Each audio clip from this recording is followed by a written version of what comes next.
इस वक्त की बड़ी खबर आपको दे दें, देश के नए अटॉर्नी जनरल के नाम का ऐलान हो चुका है। वरिष्ठ वकील आर वेंकटरमणी होंगे नए अटॉर्नी जनरल। वरिष्ठ वकील आर वेंकटरमणी देश के अगले अटॉर्नी जनरल होंगे। केंद्र सरकार ने ये नियुक्ति की है। जुलाई 1977 में बार काउंसिल ऑफ तमिलनाडु में वे बतौर वकील शामिल हुए। इसके बाद वर्ष 1979 में सुप्रीम कोर्ट में वे प्रैक्टिस कर रहे हैं। 1997 में भारत के सर्वोच्च न्यायालय द्वारा वरिष्ठ वकील के रूप में उन्हें नामित किया गया।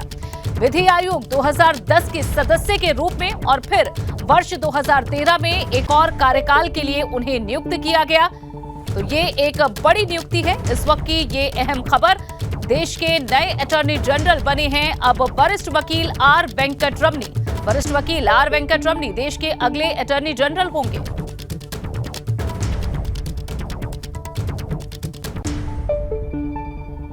वहीं देश के नए चीफ ऑफ डिफेंस स्टाफ का ऐलान भी हो गया है। Lieutenant general retired Anil Chauhan नए सीडीएस होंगे। आपको बता दें कि अनिल चौहान उत्तराखंड के पौड़ी के रहने वाले हैं। सेना के पूर्वी कमान के कमांडर भी अनिल चौहान रह चुके हैं। आपको बता दें कि जनरल बिपिन रावत के निधन के बाद सीडीएस का पद खाली चल रहा था और अब इस पद पर अनिल चौहान को तैनाती मिली है। लेफ्टिनेंट जनरल अनिल चौहान को उग्रवाद के खिलाफ अभियानों का खासा अनुभव है। वे सेना में कई अहम पदों पर काम कर चुके हैं। साथ ही वे अंगोला में संयुक्त राष्ट्र शांति वाहिनी मिशन में सैन्य पर्यवेक्षक की भूमिका भी निभा चुके हैं।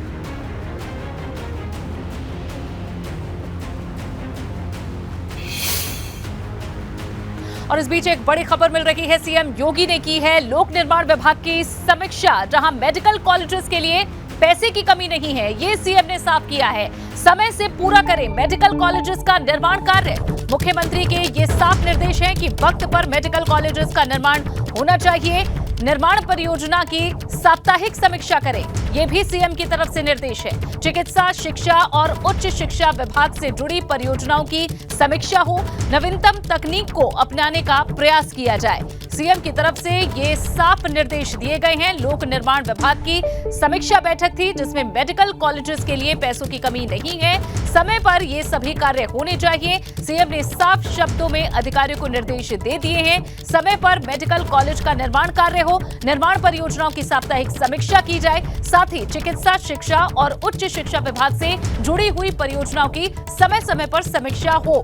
नवीनतम तकनीक को अपनाने का प्रयास किया जाए ताकि ज्यादा से ज्यादा एडवांस तकनीक का इस्तेमाल हो, जिससे कि आज के समय के हाईटेक निर्माण का इस्तेमाल कर जल्द से जल्द इन निर्माण कार्यों को पूरा किया जा सके। और शैलेश अरोड़ा हमारे संवाददाता जुड़े। शैलेश, और क्या खास रहा इस समीक्षा बैठक में?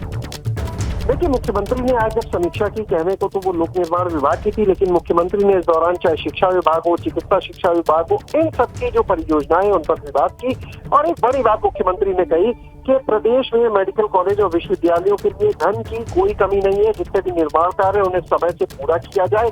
और इसके अलावा देखिए, अगर बात करें हम चिकित्सा शिक्षा विभाग को लेकर, तो मुख्यमंत्री ने साफ तौर पर कहा कि जो निर्माण परियोजनाएं हैं इनकी साप्ताहिक समीक्षा की जाए और ड्रोन के माध्यम से जो परियोजना स्थल है उनका भौतिक निरीक्षण करने के भी देखिए मुख्यमंत्री ने निर्देश दे दिए। मुख्यमंत्री ने साफ कहा कि कहीं अगर मैन पावर कम है तो अतिरिक्त की व्यवस्था की जाए। जो प्रोजेक्ट है वो समय से पूरे की जाए। जो एक जनपद एक मेडिकल कॉलेज की योजना है, देखिए उसमें 16 जिलों में अभी मेडिकल कॉलेज की कमी है, वहां पर मेडिकल कॉलेज बनते हैं। तो उनको लेकर भी आज मुख्यमंत्री ने कहा कि जिन जिलों में पीपीपी मोड पर मेडिकल कॉलेज बनने उनका काम देखो। देखिए, अटल मेडिकल विश्वविद्यालय उसके निर्माण को जो लखनऊ में देखिए बनना है, उसके निर्माण में तेजी लाने के लिए कहा। और साथ ही मुख्यमंत्री सख्त नजर आए। उन्होंने कहा कि जो भी इसमें लेटफतीशी करेगा उसकी जवाबदेही तय होगी और कार्रवाई भी की जाएगी। इसमें देरी बर्दाश्त नहीं की जाएगी।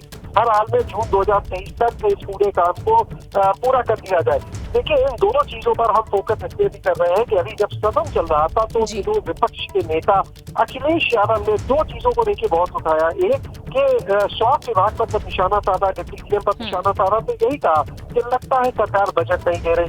दूसरी चीज उन्होंने उठाई कि अटल विश्वविद्यालय का काम न पूरा होने वाली है। इसलिए कहा था कि अटल विश्वविद्यालय जो है वो भी उसी भवन में चल रहा है जो सपाइयों की देन है, समाजवादियों की देन है। तो देखिए, कहीं ना कहीं ये चीजें भी चल रही हैं। और देखिए, मुख्यमंत्री का सख्त रूप। इसके अलावा अगर हम बात करें, देखिए जो माशा कुमुरी राज्य विश्वविद्यालय सहारनपुर में, इसके अलावा जो और बाकी जगह अलीगढ़ में, आजमगढ़ में। ठीक है शैलेश, तो साफ है कि जितने भी निर्माण कार्य चल रहे हैं इनमें गति लाई जाए और साफ तौर पर जो तय समय सीमा है उसमें इन कार्यों को पूरा किया जाए। शैलेश शुक्रिया।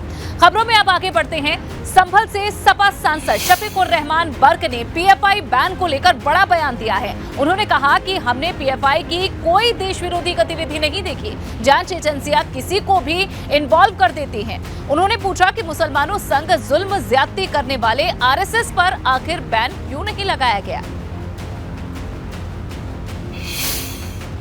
आरएसएस भी है तो आरएसएस बताओ कौन सी काम नहीं करती, तो आरएसएस पे कोई बैंड लगाया इन्होंने।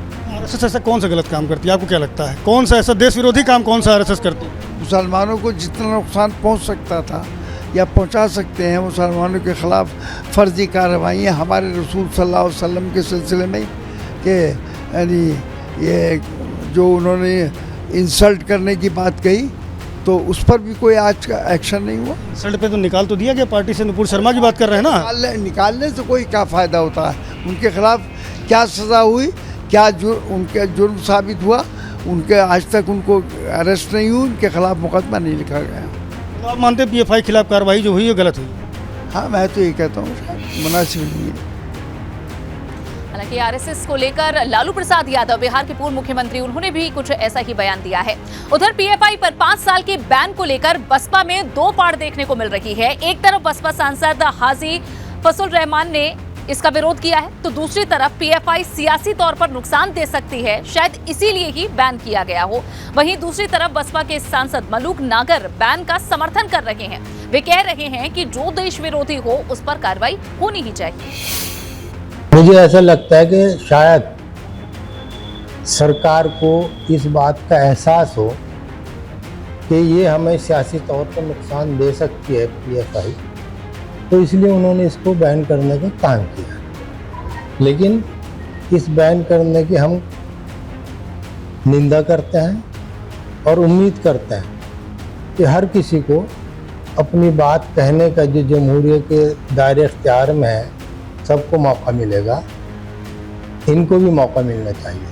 हमेशा हमारी पार्टी और कुमारी बहन मायावती हमेशा कोई कट्टर मुसलमानों की बात करे तो उसके पक्षधर कभी नहीं रहे, और कट्टर कोई हिंदुओं की बात करे तो उसके पक्षधर कभी नहीं रहे।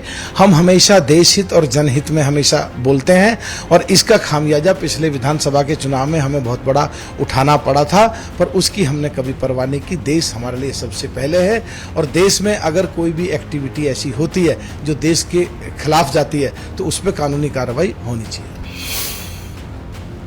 बढ़ते हैं आगे।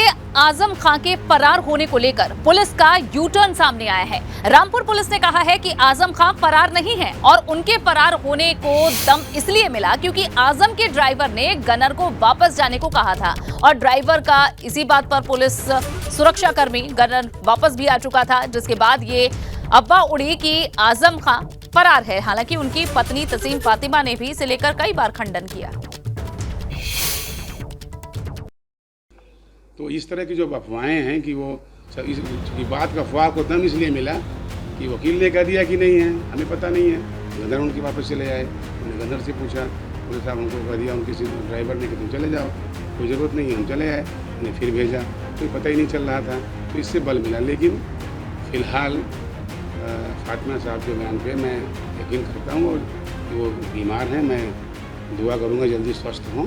बीमार कोई भी हो सकता है, इसमें कोई बुराई नहीं है, वैसे भी उनकी एज हो गई है, तो मैं चाहूँगा कि जल्दी स्वस्थ हों और कोर्ट प्रोसीडिंग में अपना सहयोग करें। एक निर्णय आए, तो माननीय न्यायालय निर्णय देना चाहे वो निर्णय दे। तो गनर वाली बात मैंने फिर से गनर को भेज दिया है। आजम खां के सुरक्षा वापस लेने की खबरें और अब्दुल्ला आजम के लापता होने की खबरों के बीच आजम खां की पत्नी तसीम फातिमा ने आजम के फरार होने का खंडन कर दिया। उनका कहना है कि आजम अस्पताल में है। देखिए, एक झूठा और गलत प्रचार है आजम साहब के ख़िलाफ़। उन्होंने ना ही अपनी सिक्योरिटी वापस की है और ना ही वो फ़रार हैं, जैसा कि कुछ ओछी मानसिकता के लोग और जिनके आबाओ अजदाद सदियों से यहाँ की आवाम का खून चूसते आ रहे हैं, उन्होंने आजम साहब के बारे में गलत अफवाहें उड़ाना शुरू की हैं कि वो फ़रार हैं। ना ही वो फ़रार हैं, वो गंभीर रूप से बीमार हैं और सर गंगाराम अस्पताल में उनका लगातार इलाज चल रहा है। और अब बढ़ेंगे आगे। आजमगढ़ पहुंचे ओपी राजभर ने अखिलेश यादव पर बड़ा प्रहार किया है। उन्होंने कहा कि अखिलेश यादव अपनी जाति वालों से मिलने के लिए जेल चले जाते हैं, लेकिन वो आजम खान से मिलने के लिए जेल क्यों नहीं गए। राजभर ने कहा कि बरेली के विधायक भी जेल में बंद हैं।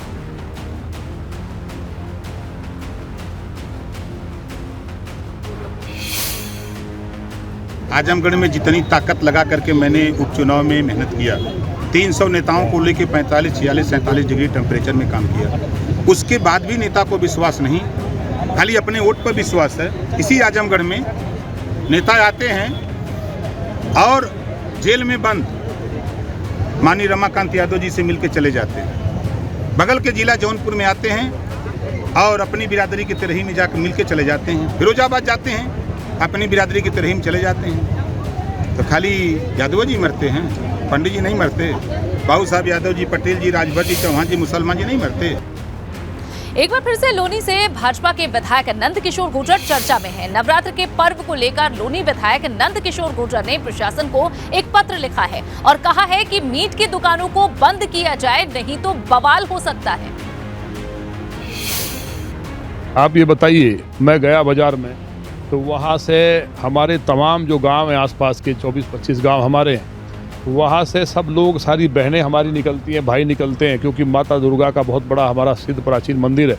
तो वहाँ सबकी आस्था पूरा क्षेत्र जाता है और उसमें मेन बाज़ार में अगर मांस की दुकान खुली हुई है, और ये तो सख्त आदेश है, कोई आज के हमारी सरकार के नहीं है, ये पहले से ही है कि जब नवरात्रे आते हैं या कहीं इस तरह का कोई और त्यौहार है, दीपावली, दशहरा है, जिससे कम से कम नवरात्रे 2 बार होते हैं, तो जिस तरह कावड़ यात्रा निकलती है, तो उस दौरान भी मैंने पत्र लिखा ही था। तो कहीं ना कहीं प्रशासन के हम घेरते नहीं हैं, प्रशासन को हमसे ज़्यादा सपोर्ट भी कोई नहीं करता है। अब देखना होगा कि प्रशासन इस पत्र पर क्या फैसला लेता है। बढ़ेंगे आगे। अब मुजफ्फरनगर पहुंचे भाकियू के प्रवक्ता राकेश टिकैत ने कहा है कि 26 नवंबर को देश के सभी राज्यों की राजधानी पर संयुक्त किसान मोर्चा किसानों के साथ मिलकर धरना प्रदर्शन करेगा और किसानों की मांगों को लेकर एक ज्ञापन गवर्नर के नाम वहां के जिला प्रशासन को दिया जाएगा। 26 नवंबर को हर स्टेट की राजधानी पे, अपने प्रदेश की राजधानी पे पूरे देश में प्रदर्शन है। गवर्नर को ज्ञापन दिया जाएगा, क्योंकि 26 नवंबर को ही दिल्ली का आंदोलन शुरू हुआ था। तो उस दिन एसकेएम ने तय करा कि हम पूरे देश में 26 नवंबर को अपनी प्रदेशों की राजधानी पे मीटिंग करेंगे और वहाँ पे ज्ञापन गवर्नर के माध्यम से ज्ञापन जाएगा। वो वाराणसी के ज्ञानवापी श्रृंगारगौरी मामले की कल होने वाली सुनवाई से ठीक पहले ज्ञानवापी परिसर में मिले शिवलिंग की कार्बन डेटिंग के मुद्दे पर हिंदू पक्ष 2 धड़ों में बंट गया है। यहाँ एक पक्ष ने कथित शिवलिंग की कार्बन डेटिंग की मांग की है, तो वहीं दूसरा पक्ष शिवलिंग की कार्बन डेटिंग करवाने की मांग का विरोध कर रहा है। कथित शिवलिंग के इस मुद्दे को लेकर क्या कुछ कहना है दोनों पक्षों का, आपको सुनाते हैं। तो सुनवाई करने जा रही है, मूलतः 2 बिंदु जो अभी प्रमुख बिंदु हैं। एक बिंदु जो हम लोगों ने साइंटिफिक जांच की बात की है कि कौन सा टेक्निक उत्तम और सबसे बढ़िया होगा जिससे शिवलिंग कहीं से क्षतिग्रस्त न हो, कौन सी तकनीक उत्तम तकनीक है जिससे जांच हो जाए। इसके लिए एसआई भाई कोर्ट जो है एसआई को भी आमंत्रित कर सकती है। अब ये कोर्ट का विशेषाधिकार है, नोटिस जारी करे और एसआई जांच के बताए, जांच के बाद कि कौन सी जांच ऐसा संभव है कि तकनीक से कि सही चीज़, सही तथ्य, सही उम्र उस शिवलिंग का पता चल जाए। ये तो हम लोगों ने जो मांग किया उसमें तमाम टेक्निक है भाई, कार्बन डेटिंग से लेके रडार, लेजर, रेडियो, तमाम सिस्टम है। कि जो बात आप कह रहे हैं कि बिना शिवलिंग को छुए जो है उसका टेस्ट किया जा सकता है, मैं उसके बारे में भली बात ही परिचित हूँ। एक XYD टेस्ट होता है, एक IPMS टेस्ट होता है, मुझे पता है अच्छे से, ठीक है। वो दोनों टेस्ट में 30 नैनोमीटर का लेजर रे अंदर घुसाया जाता है शिवलिंग में। ये कहाँ तक समझदारी की बात है? हम उनको परमपिता परमेश्वर मान रहे हैं और हम लेजर घुसाएंगे उनके अंदर, क्या वो भी एक प्रकार का जो है शिवलिंग को भंग करने की स्थिति नहीं पैदा होती? गणेश मूर्ति स्थापना, पूजा और गणेश विसर्जन से चर्चा में आई अलीगढ़ की भाजपा नेता रूबी आसिफ खान एक बार फिर से सुर्खियों में है। अलीगढ़ की भाजपा नेता को जिंदा जलाने की धमकी मिली है। उनके घर के सामने पोस्टर चिपका दिए गए हैं। मामले में पुलिस ने अब जांच शुरू कर दी है।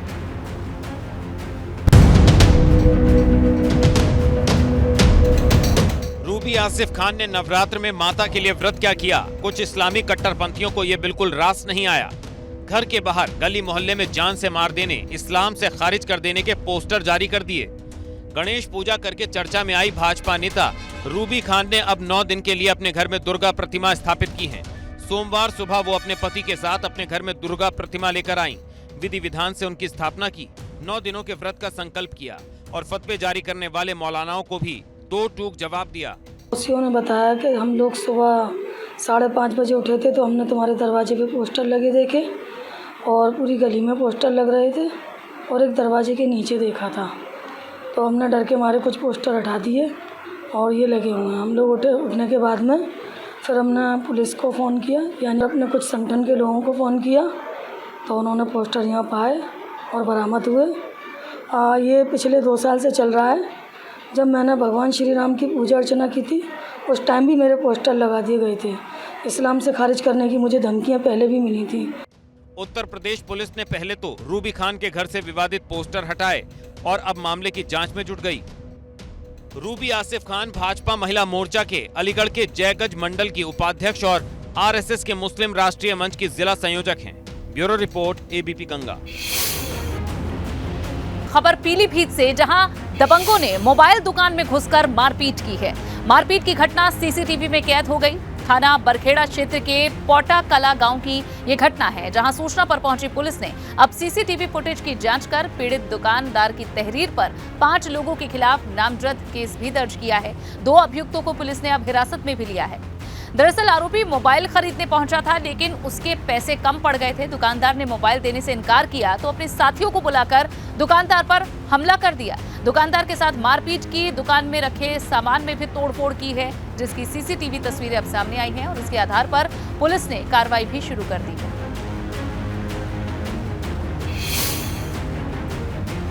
और चलिए इसी के साथ 10 का दस्तावेज में फिलहाल के लिए बस इतना ही।